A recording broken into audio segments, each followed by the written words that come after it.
Welcome NEET fight junkie में आप सभी का स्वागत है।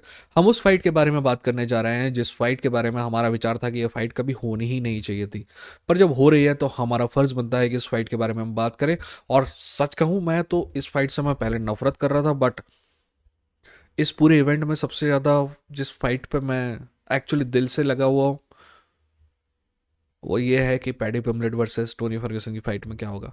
मैं अपने सब्सक्राइबर बेस को बहुत अच्छी तरह जानता हूँ। मेरा मानना है कि आप सभी दिल से मोहब्बत करते हैं टोनी फर्ग्यूसन से, और क्यों ना करें। टोनी फर्ग्यूसन को अगर कोई पिछले 2 साल से 3 साल से देख रहा है तो वो कुछ कोई और टोनी फर्ग्यूसन को जानता है, बट मैं जानता हूँ कि आप और मैं जिस टोनी फर्ग्यूसन को जानते हैं वो कोई और टोनी फर्ग्यूसन है। और भगवान करे कि एक दिन के लिए टोनी फर्ग्यूसन, एक फाइट के लिए सही, पुराना वाला टोनी फर्ग्यूसन आए तो हमें कुछ शानदार देखने को मिले। खैर, इस फाइट का एनालिसिस करेंगे, इसका प्रेडिक्शन करेंगे। प्रेडिक्शन शायद आपको सरप्राइज करे, आप में से शायद कुछ लोगों को अच्छा ना भी लगे, पर जो काम है वो करना है। ठीक है, तो इसका प्रेडिक्शन करेंगे, एनालिसिस करेंगे, पर आगे बढ़ने से पहले सब्सक्राइब करके बेल आइकन क्लिक करिए, क्योंकि ये कॉम्बैट स्पोर्ट का सबसे बेहतरीन चैनल है। मेरा आपसे हमेशा वादा है कि जब भी आप मेरा वीडियो देखकर उठेंगे तो आपके पास पहले से ज़्यादा नॉलेज होगा, और अगर नहीं होता है तो आप बेशक अनसब्सक्राइब करके 4 गालियाँ कमेंट में देख के जा सकते हैं। ठीक है, तो नॉलेज का ही मेरा वादा है, उसके अलावा और कुछ वादा है नहीं। ठीक है, तो बात करते हैं Tony Ferguson versus Paddy Pimblett की। जब टोनी फर्ग्यूसन और पैडी पम्पलेट की बात कर रहे हैं तो सबसे पहले ये सवाल हमारे दिमाग में आता है कि आखिर ये फाइट हो ही क्यों रही है। देखिए, बात बहुत सरल सी है। पैडी पम्पलेट में यूएफसी अपना फ्यूचर देखता है, और यूएफसी अपना फ्यूचर देखता है यानी कि उसको एज ए स्टार के तौर पर देखता है। तो आप ये मान के चलिए कि पैडी पम्पलेट को बड़ा स्टार बनाने में उसको नेम अपोनेंट चाहिए। अगर टॉप लेवल का अपोनेंट दे देगा, टॉप 5 टॉप 10 दे देगा, तो पैडी पम्पलेट दिक्कत में जाएगा, हम सभी को पता है। पर एक ऐसा ओपोनेंट दिया जाए जिसका नाम बड़ा है पर वो अभी ढलान पे है, जिसको पैडी पम्पलेट हरा सकता है। और ऐसा ओपोनेंट ढूंढ के लाया है टोनी फर्ग्यूसन, यूएफसी ने। यूएफसी टोनी फर्ग्यूसन को एक सीडी की तरह उपयोग में लाना चाहता है, जो पैडी पम्पलेट को ऊपर लेके जाए। अब आप कहेंगे कि सचिन भाई, आप भी जानते हो, मैं भी जानता हूँ, हम सब जानते हैं कि पैडी पम्पलेट क्या टैलेंटेड है। बिल्कुल है। क्या वो चैंपियन बनने लायक है? घंटा नहीं है। तो फिर आप कहेंगे कि आखिर यूएफसी को ऐसा क्यों लगता है कि पैडी पम्पलेट में स्टार बनने का पोटेंशियल है। ओ सॉरी, पैडी पम्पलेट में भविष्य देखती है यूएफसी। देखिए, UFC as a champion Paddy Pimblett में भविष्य नहीं देखती है, but as a star Paddy Pimblett में भविष्य देखती है।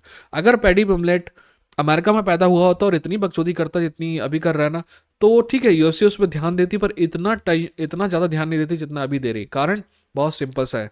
जिस दिन से माइकल बिस्बिंग ने यूएफसी से रिटायरमेंट लिया है, फाइट से रिटायरमेंट लिया है, उस दिन से लेके आज तक यूएफसी जो है वो माइकल बिस्बिंग का अल्टरनेट ढूंढ रही है, यानी कि ऐसे यूके स्टार का अल्टरनेट ढूंढ रही है जो जिस पे लोग फिदा हों और जिसको देखने के लिए लोग आए।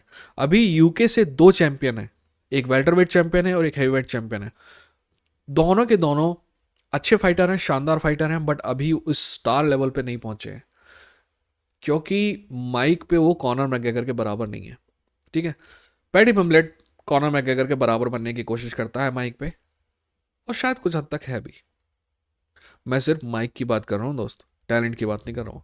कॉनर मैकग्रेगर हागेगा ना, उस टट्टी से जो कीड़े निकलेंगे ना, वो भी पैडी पम्पलेट से ज़्यादा टैलेंटेड है, बट उस बारे में हम बात नहीं कर रहे हैं। ये फाइट गेम नहीं है, ये एंटरटेनमेंट गेम है। ठीक है, तो माइक पे भी आपका पावर देखा जाता है, तो पैडी पम्पलेट में है, इसीलिए ये फाइट हो रही है। अब आप कहेंगे कि इतना लंबा टाइम आपने इस फाइट क्यों हो रही है के लिए किया? अब इससे 2 गुना 3 गुना टाइम आप फाइट के लिए कर देंगे? नहीं, ज़्यादा कुछ है नहीं इस फाइट में, है ना। देखिए, मैंने ये सब बात बता दी, पर एक बात मैं आपको कह दूं आगे बढ़ने से पहले।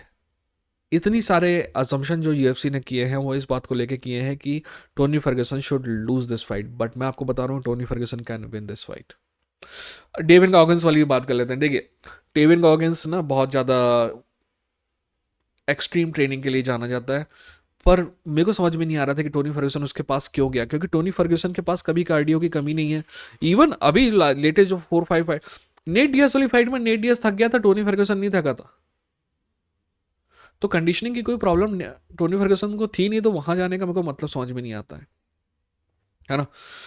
अब स्ट्राइकिंग की जहां तक बात है, पैडी पम्पलेट ठीक ठाक है, और जहां तक टोनी की बात है ना, टोनी ने अपने कैरियर में क्या किया है स्ट्राइकिंग में, टोनी बहुत शानदार नहीं रहा है, बट फिर भी बहुत अच्छा था। क्योंकि टोनी के पास एक तो पावर था और दूसरी बात जो उसकी थी वो थी आयरन चेन। टोनी ने अपने कैरियर का बहुत लंबा समय बहुत ज़्यादा पेन लेके बहुत ज़्यादा डैमेज लेके बिताया है। वो फाइट में बना रहता था और तीसरे चौथे राउंड में आपको निपटा देता था, है ना। जहाँ तक ग्राउंड की बात है, अब आपको लगेगा कि ग्राउंड में तो मैं कहूँगा कि टोनी फर्ग्यूसन बहुत शानदार है, बिल्कुल है। बट पैडी पिम्बलेट की जीत का रास्ता ग्राउंड से ही जाता है। Paddy Pimblett needs to take down Tony Ferguson again again again again again again again, और फिर ग्राउंड में डैमेज करने का है। खत्म तो तुम्हारा बाप भी नहीं कर रहा टोनी फर्गसन को ग्राउंड पे, ठीक है ना। अगर चॉर्ल्स ओलिवेरा नहीं कर सका, ये बात अलग है कि चॉर्ल्स ओलिवेरा से जिस टोनी फर्गसन ने फाइट की थी वो अलग टोनी फर्गसन था और ये टोनी फर्गसन अलग है, बट फिर भी खत्म नहीं कर पा रहे। आप आउट पॉइंट ही कर सकते हो, ठीक है ना। देखिए, मैं आपको अपना प्रेडिक्शन बताऊं उससे पहले मैं आपको आपसे कहना चाहूंगा कि हमको पता है कि टोनी फर्गसन छह लॉस से ला रहा है और ये शायद सातवां लॉस होगा उसका लगातार। हमको ये भी पता है कि टोनी फर्गसन वाला टोनी फर्गसन नहीं है जिसको देखते हुए हम we fall in love with him.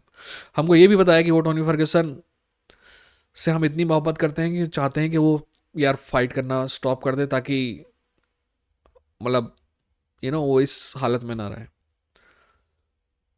और मुझे ये भी पता है कि टोनी फर्गसन अगर ये फाइट हारेगा तो मैं भी सैड फील करूंगा और आप भी सैड फील करेंगे। बट बट दोस्त, मरा हुआ हाथी भी 1.25 लाख का होता है, राइट। एक कहावत है कि जाट मरा तब मानिए जब 13वीं हुए। टोनी फर्गुसन कमज़ोर है बट मरा नहीं है अभी। अगर वो पुराना हल्क कोई 30% भी मौजूद है ना, तो वो खुदा खुदा के मारेगा पैडी पिम्बलेट को, खुदा खुदा के मारेगा। ठीक है, मेरा प्रेडिक्शन बहुत सिंपल है। दिल कहता है कि टोनी फर्गुसन जीतेगा, क्यों आप जानते ही हैं कि दिमाग भी कहता है कि टोनी फर्गुसन जीतेगा, और पैसा होता तो भी टोनी फर्गुसन को लगाया जाता। आप अपना प्रेडिक्शन बताइएगा और बताइएगा कि हो सकता है कि मैं गलत हूँ, तो अगर क्यों गलत हूँ, अगर आप मुझसे एग्री करते हैं तो क्यों एग्री करते हैं। ठीक है, अपना ख्याल रखिए, अपनों का ख्याल रखिए। ये थे नीट फॉर जंकी, लड़ेंगे जीतेंगे।